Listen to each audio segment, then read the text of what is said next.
Psalm 22 is a validation of that struggle. God doesn't always seem near.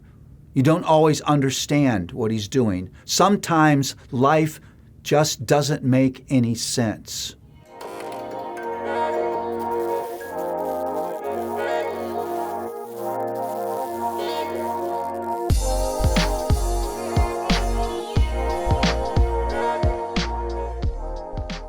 I want to read Psalm 22 because I think that in this fallen world, this psalm really does speak into some of the hardest moments of the human experience. My God, why have you forsaken me? Why are you so far from saving me from the words of my groaning?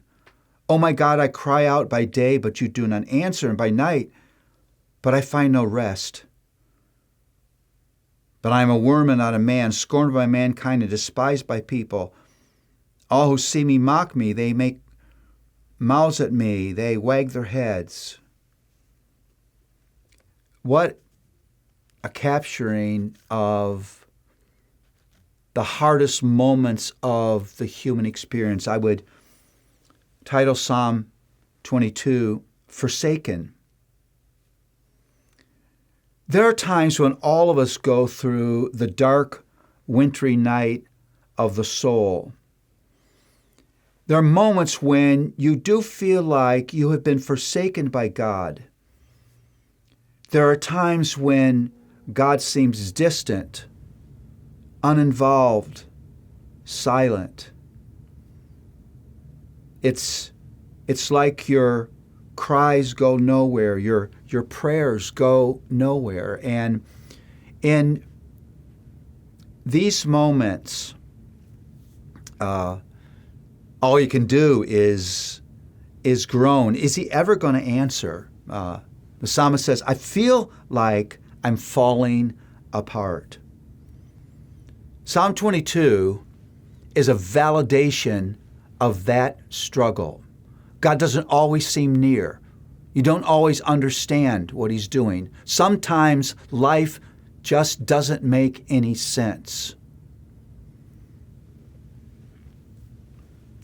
But there's more to this psalm than there's this moment where, even though God is faithful and God is near, He doesn't seem to be faithful and He doesn't seem to be near.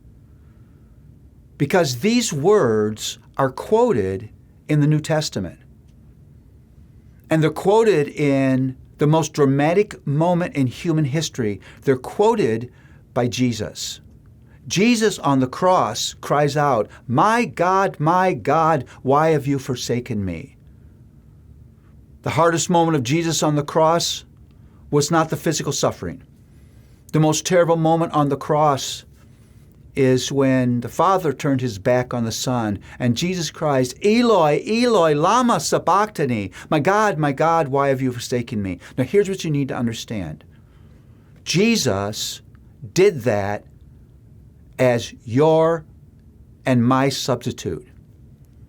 Jesus on the cross took every single piece of our rejection.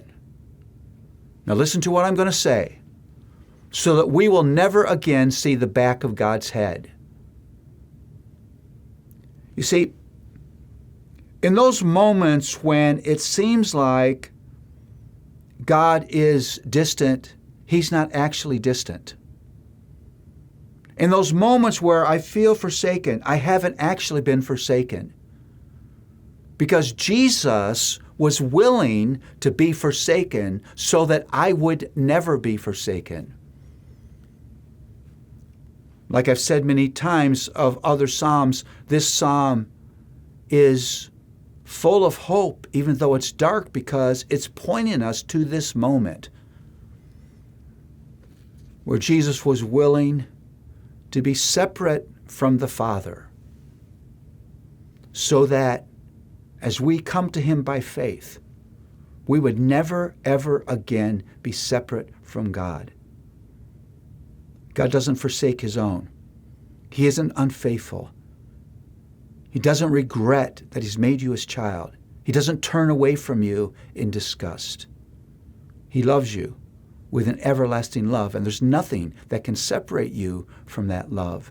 Jesus guaranteed that on the cross when He cried, my God, why have you forsaken me?" He took what we will never have to experience.